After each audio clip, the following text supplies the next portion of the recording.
Assalamualaikum warahmatullahi wabarakatuh. Di sini kami mendapatkan tugas dari mata kuliah mikrobiologi pertanian untuk membuat video tentang peranan mikroorganisme pada kehidupan sehari-hari. Kelompok kami mengambil judul yaitu dampak kerugian mikroorganisme Bacillus cereus pada nasi yang basi. Izinkanlah kami memperkenalkan diri kami, dimulai dari teman saya sebelah kiri. Perkenalkan, nama saya Toto Arianto, NPM 2110079. Perkenalkan, nama saya Cindy Abita Belia, NPM 2110027. Saya Gida Sulistiarini, NPM 2110004. Saya Rizal Mukandaresta, NPM 2110031. Saya Jessica Jenari Putri, NPM 2110036. Saya Rohani Veronica Arianja, NPM 22110004. Saya Aprilian Pamungkas, NPM 21110001. Baik, simaklah video kami. Ini adalah materi dari kami, yaitu nasi basi yang sudah terdiamkan selama 1 hari.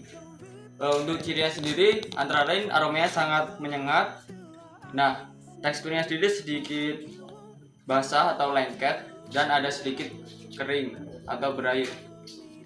Untuk nasi ini jika dikonsumsi akan menyebabkan keracunan untuk pengonsumsinya.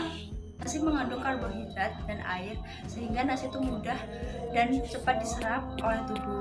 Kemudian seiring perkembangan zaman, kemajuan teknologi ini mendorong adanya terciptanya alam dan bahan-bahan yang canggih-canggih seperti alat untuk menyimpan dan menghangatkan nasi seperti rice cooker. Alat ini berfungsi untuk nasi agar tidak cepat basi. Tetapi ternyata untuk alat rice cooker seperti Magic Jet yang kecil itu ternyata tidak baik karena menurunkan kualitasnya hingga menjadi nasi basi. Maka demikianlah nasi itu mudah basi jika terlalu didiamkan di rice cooker atau terlalu lama dipanaskan di rice cooker.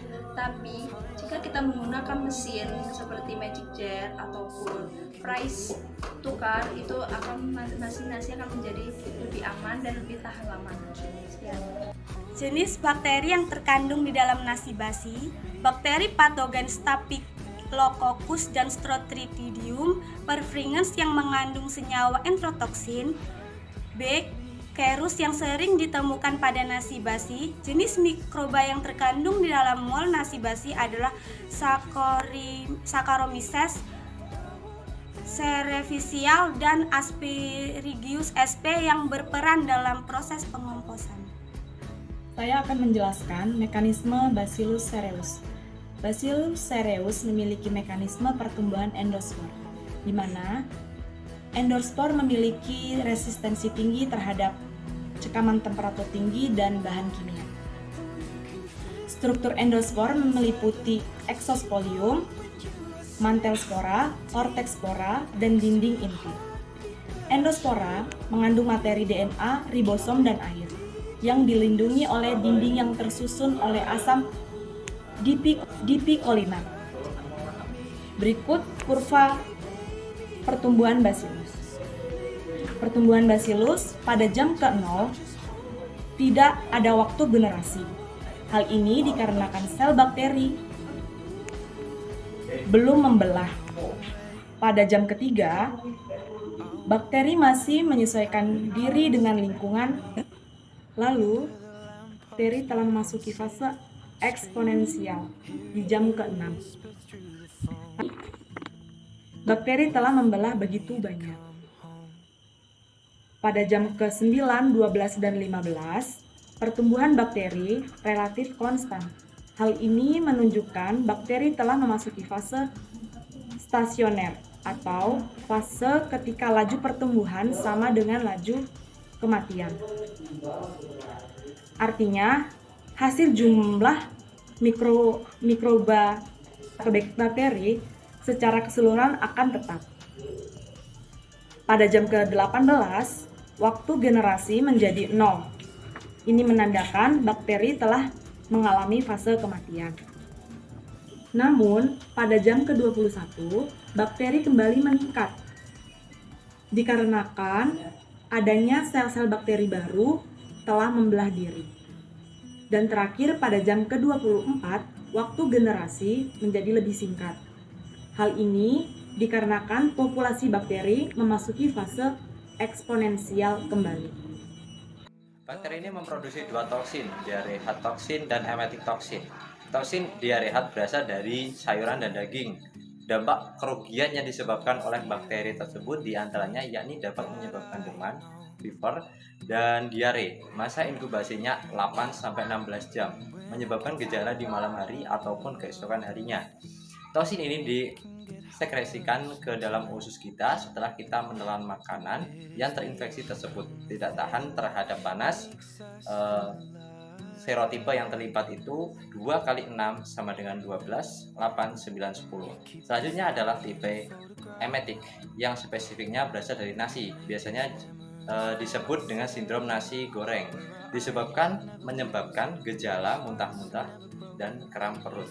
Masa inkubasinya sangat pendek, yaitu antara 1-5 jam. Toksin ini terbentuk sebelumnya di dalam makanan yang kita konsumsi. Toksin ini retensi atau tahan terhadap panas, dan stereotipe yang terlibat di dalamnya itu ada 1, 3, dan 5. Untuk pengobatan bakteri Bacillus cereus dengan mengonsumsi antibiotik C, clindamycin, E, erythromycin, dan vancomycin. Tetapi Bacillus cereus sangat tahan terhadap antibiotik yang terkenal, yaitu antibiotik penisilin dengan cara memproduksi beta laktamase, dan juga tahan terhadap trimethoprim. Maka dari itu percuma saja jika mengonsumsi antibiotik tersebut untuk Bacillus cereus. Ini saya akan menyampaikan kesimpulan dari kelompok kami, yaitu nasi merupakan makanan pokok masyarakat Indonesia. Pengolahan dan penyimpanan nasi dapat mempengaruhi gizi yang terkandung. Faktor yang mempengaruhi adalah waktu, suhu, air, dan pH. Nasi yang disimpan dalam waktu lama akan merubah teksturnya menjadi lembek. Hal ini disebabkan oleh bakteri Bacillus cereus. Bakteri ini tahan terhadap panas sehingga tetap hidup walau nasi disimpan di dalam rice cooker. Perkembangan bakteri ini adalah secara spora sehingga cepat dalam perkembangannya. Manusia akan mengalami diare dan demam apabila sengaja mengonsumsi bakteri ini dengan masa inkubasi 8-16 jam. Selain itu dapat mengalami kram perut dan muntah-muntah yang disebabkan oleh bakteri emetik dengan masa inkubasi 1-5 jam. Sekian terima kasih. Wassalamualaikum warahmatullahi wabarakatuh.